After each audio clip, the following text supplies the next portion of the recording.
दोस्तों, ये खबर मैं ऑस्ट्रेलिया में रहने वाले मेरे दर्शकों के सुझाव पर कर रहा हूं। ऑस्ट्रेलिया के सिडनी में यहूदी फेस्टिवल हनुक्का त्योहार के दौरान बॉन्डी बीच पर जो गोलीबारी हुई उसके लिए जिम्मेदार दोनों हमलावरों की पहचान अब पिता पुत्र के रूप में हुई है। उनकी पहचान साजिद अकरम और नवीद अकरम के तौर पर की गई है। 24 साल के नवीद अकरम को मौके से गिरफ्तार करके अस्पताल ले जाया गया, जहां वो पुलिस की निगरानी में है। उसकी हालत गंभीर है लेकिन स्थिर है। वहीं उसके पिता 50 साल के साजिद अकरम, जो एक फल की दुकान के मालिक थे, गोलीबारी के दौरान मारे गए। इस हमले में एक बच्चे समेत 16 लोगों की मौत हुई, जबकि 40 से ज्यादा लोग घायल हुए हैं। इस नरसंहार को आतंकवादी हमला माना जा रहा है। सिडनी शूटर्स मामले में जैसे जैसे जानकारी सामने आ रही है, कई सारे सवाल खड़े हो रहे हैं और इस केस में जिन नामों पर चर्चा हो रही है वो है साजिद अकरम और नवीद अकरम। नवीद अकरम की मां वीना कौन है, इसको लेकर भी बातें चल रही हैं। रिपोर्ट्स के मुताबिक नवीद की मां का नाम वीना बताया जा रहा है। उनकी पहचान को लेकर अलग अलग तरह के कयास लगाए जा रहे हैं। वीना नाम क्योंकि इंडियन लगता है सुनने में, वो भारतीय मूल की हो सकती हैं। संभव है कि वो फिजी इंडियन हो या मलेशियन इंडियन बैकग्राउंड से हों। हालांकि अभी तक इस पर कोई ऑफिशियल कंफर्मेशन नहीं आया है। अच्छा, ये जो माता पिता हैं, इनके रिश्ते पर भी कई तरह के सवाल उठ रहे हैं। जो उपलब्ध जानकारी है वो बताती है कि नवीद के माता पिता के बीच रिश्ता स्थिर नहीं रहा होगा। ऐसी अटकलें हैं कि दोनों का या तो तलाक हो चुका था या वो लंबे समय से अलग रह रहे थे। यही कारण हो सकता है कि परिवार की संरचना और पहचान को लेकर अब कई तरह की विरोधाभासी बातें सामने आ रही हैं। साजिद अकरम का ऑस्ट्रेलिया आना जाना रहता था। जानकारी बताती है कि साजिद अकरम साल 2000 के आसपास स्टूडेंट वीज़ा पर ऑस्ट्रेलिया आया। बाद में उसका वीज़ा पार्टनर या स्पाउस वीज़ा में बदला गया। फिर उसने परमानेंट रेजिडेंसी यानी पीआर मिल गई उसको। इसके बाद वो रेजिडेंट रिटर्न वीज़ा पर रहने लगा, यानी ऑस्ट्रेलिया से बाहर भी वो आता जाता रहता था। इससे संकेत मिलता है कि उसका पाकिस्तान से लगातार संपर्क बना रहा। संभव है कि उसका परिवार या संबंध पाकिस्तान में भी रहे हों। अब वीना और पार्टनर वीज़ा का क्या कनेक्शन है? देखिए, साल 2000 के दौर की अगर बात की जाए तो किसी विदेशी छात्र को पार्टनर वीज़ा तभी मिलता था जब उसका जीवन साथी ऑस्ट्रेलियाई नागरिक हो या ऑस्ट्रेलिया की उसे पीआर मिली हुई हो। इस आधार पर यह अनुमान लगाया जा रहा है कि वीना उस समय नागरिक या पीआर रही होगी। और उस समय ये कोई असामान्य बात नहीं थी कि कोई विदेशी छात्र या स्थानीय नागरिक या पीआर से शादी करके पार्टनर वीज़ा के ज़रिए ऑस्ट्रेलिया में अपना स्टे बढ़ा ले। तब ऐसा काफ़ी कॉमनली हो रहा था। अब सवाल क्या है? देखिए, अब जांच एजेंसियों के सामने असली सवाल यह है कि परिवार की वास्तविक बैकग्राउंड थी क्या। नवीद किन हालातों में बड़ा हुआ, रिश्तों में अस्थिरता और पहचान की उलझन ने उसकी मानसिक स्थिति पर क्या असर डाला। और इस मामले में एक अहम सवाल बार बार उठ रहा है, जब सज्जाद अकरम लगभग 25 साल से ऑस्ट्रेलिया में रह रहा था, अपने फल की दुकान चला रहा था, फ्रूट शॉप चला रहा था, तो उसने ऑस्ट्रेलिया की सिटीजनशिप क्यों नहीं ली थी? इसका जवाब सीधे सीधे नहीं बल्कि संभावनाओं और परिस्थितियों के आधार पर हम समझने की कोशिश करते हैं। देखिए, नागरिकता न लेने के संभावित कारण क्या हो सकते हैं? पाकिस्तानी नागरिकता हो सकता है वो छोड़ना ना चाहता हो। ऑस्ट्रेलियाई नागरिकता लेने पर कई मामलों में मूल देश की नागरिकता से जुड़े कानूनी और भावनात्मक फैसले लेने पड़ते हैं। संभव है कि सज्जाद अकरम जो है वो पाकिस्तान से अपने रिश्ते बनाकर रखना चाहता होगा, परिवार की वजह से या संपत्ति की वजह से या कुछ सोशल रीज़न से। रेजिडेंट रिटर्न वीज़ा उसके लिए काफ़ी था। अगर कोई व्यक्ति पीआर होते हुए भी जो बिजनेस कर पा रहा है, रहने कमाने की सुविधा उसे मिल रही है और बार बार देश से बाहर आ जा सकता है, तो कई लोग नागरिकता लेने की ज़रूरत महसूस नहीं करते। लगातार विदेश यात्रा, रिपोर्ट्स के अनुसार उसका पाकिस्तान आना जाना भी बना हुआ था। नागरिकता के लिए देखिए, अक्सर एक निश्चित अवधि तक देश में रहना ज़रूरी होता है। फिजिकल प्रेजेंस भी ज़रूरी होती है, जो शायद हो सकता है पूरी ना हो पाई हो उस समय अवधि के लिए। व्यक्तिगत या पारिवारिक जटिलताएं भी हो सकता है रही हो, कोई तलाक की बात रही हो, दोहरी पारिवारिक जिंदगी रही हो या कानूनी उलझने रही हो। नागरिकता की प्रक्रिया को टालने का ये कारण हो सकता है। बेटे नवीद का वीकेंड पर पिता के पास जाना, ये क्या इशारा देता है? देखिए, एक और अहम बात निकल कर सामने आई है। नवीद अकरम वीकेंड पर अपने पिता के पास जाया करता था।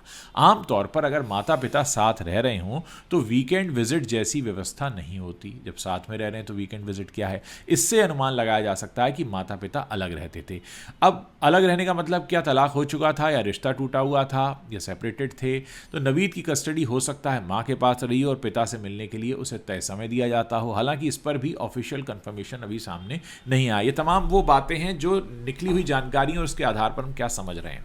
अब एक बड़ा संदर्भ क्या बनता है कि इन सभी तथ्यों को जोड़कर देखने पर एक तस्वीर उभरती है कि एक लंबा इमिग्रेशन सफर रहा, नागरिकता से दूरी रही, पारिवारिक अलगाव रहा और एक बच्चा जो दो अलग अलग दुनियाओं के बीच में पल रहा था। तो इससे हो सकता है उसकी मानसिक स्थिति पर कोई असर पड़ा। सबसे बड़ा सवाल, सज्जाद अकरम जो करीब 25 साल से ऑस्ट्रेलिया में रह रहा था, अपने फल का कारोबार कर रहा था, इसके बावजूद उसने ऑस्ट्रेलिया की नागरिकता क्यों नहीं ली? ये एक बहुत बड़ा सवाल है जो ज़्यादातर लोगों के जहन में आ रहा है। सज्जाद अकरम के बारे में जो जानकारी निकल कर आ रही है कि भाई साल 2000 के आसपास वो स्टूडेंट वीज़ा पर ऑस्ट्रेलिया आता है, बाद में वो उसका जो वीज़ा है वो पार्टनर या स्पाउस वीज़ा में बदला जाता है, फिर उसे पीआर मिल जाता है, इसके बाद वो रेजिडेंट रिटर्न वीज़ा पर रहता है। यानी ऑस्ट्रेलिया में वो इस आधार पर रह सकता था, कारोबार कर सकता था और देश से बार बार बाहर आ जा सकता था। ऐसे में नागरिकता न लेना, हो सकता है ये जानबूझकर लिया गया फैसला हो। 25 सालों में नागरिकता न लेने के संभावित कारण क्या रहे होंगे?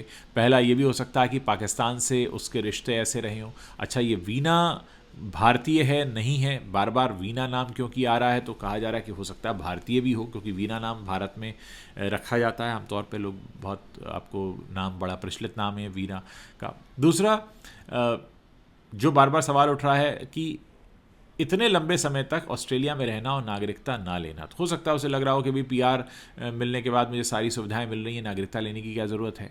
लगातार विदेश यात्रा वो कर रहा हो, या हो सकता है वो जितनी समय अवधि के लिए ऑस्ट्रेलिया में रहना ज़रूरी हो एक मुश्त वो ना रह पा रहा हो। और दूसरा हो सकता है कि वो खुद ही दिमागी रूप से ये इस बात पे ना पहुंच पा रहा हो कि उसे पाकिस्तान में रहना है कि ऑस्ट्रेलिया में परमानेंटली रहना है। दोहरी पारिवारिक ज़िंदगी हो सकता है वो जी रहा हो सकता है उसकी पाकिस्तान में भी कोई एक बीवी हो या परिवार चल रहा हो। और ये जो बात निकल कर सामने आई कि नवीद जो है उसका बेटा वो वीकेंड पर आया था उसके पास, तो ये भी तमाम ऐसी चीज़ें हैं कि जो बताती हैं कि कुछ ऐसा था जो सब कुछ ठीक नहीं था। लेकिन खैर, जो भी घटना हुई है उसकी जितनी निंदा की जाए कम है। लेकिन अब ये इसमें कई तरह के एंगल तलाशे जा रहे हैं कि ये जो वीना वाला एंगल है वो क्या है, क्या वीना का संबंध भारत से है, और ये जो इसका पिता है ये क्यों ऑस्ट्रेलिया का परमानेंट सिटीज़न नहीं बना था, क्या कुछ और चीज़ें थी जो चल रही थी जो उसको रोक रही थी। अब ये जो पूरी कहानी है थोड़ी अभी तक उलझी हुई है, लेकिन उम्मीद है कि आने वाले समय में ये सारी बातें निकल कर आएंगी और इसमें हम बहुत जल्दी कोशिश करेंगे कि इससे जुड़ी जो जानकारी आपको बताते रहें। आमतौर पर हमारे चैनल पर आप बॉलीवुड की खबरें देखते हैं, लेकिन मेरे ऑस्ट्रेलिया में बहुत सारे दर्शक हैं जो बहुत लंबे समय से हमारे साथ जुड़े हुए हैं, और जब भी ऑस्ट्रेलिया में कोई ऐसी बड़ी घटना होती है हम इस पर बात ज़रूर करते हैं। पिछले दिनों मैंने जो मेलबर्न फिल्म फेस्टिवल है उस पर भी बात की हुई है मैंने, तो मैं अक्सर ऑस्ट्रेलिया के लोगों की बारे में बात करता रहा हूँ क्योंकि हमारे दर्शक काफ़ी आते हैं वहाँ से। लेकिन कुल मिलाकर ये जो मामला है ये बहुत पूरी तरीके से उलझा हुआ लग रहा है, और इसमें अब सबकी चिंता ये है कि बहुत से भारतीय भी वहाँ पर रहते हैं, और जो आप देखिए कि देखने का जो नज़रिया होता है पाकिस्तान के लोगों को, आप जानते ही हैं कि किस तरीके से पाकिस्तानी लिंक निकल कर आया है। तो क्या इसका कोई भारत से भी लिंक है, ये तमाम बातें भी इसको लेकर अभी सोची जा रही हैं। फ़िलहाल अंतिम सच जो है वो तो जांच एजेंसीज़ और जो पूरी की पूरी जब इसकी इन्वेस्टिगेशन पूरी होगी तब निकल कर आएगा। लेकिन फ़िलहाल ये जो जानकारी मैंने आपको बताई है, ये जो मीडिया रिपोर्ट्स हैं, इंटरनेट पर जो इन्फॉर्मेशन निकल कर आ रही है उसके आधार पर है, जो पब्लिक डोमेन में है। लेकिन उम्मीद है कि इसमें क्या कोई लव जिहाद का एंगल है, क्या कोई भारत का एंगल है, वीना का क्या कोई भारत से संपर्क था है, या वीना पाकिस्तानी रही होंगी, या कहाँ की निवासी थी, मूल निवासी, तमाम चीज़ें जिनके बारे में भी सच सामने आना बाकी है।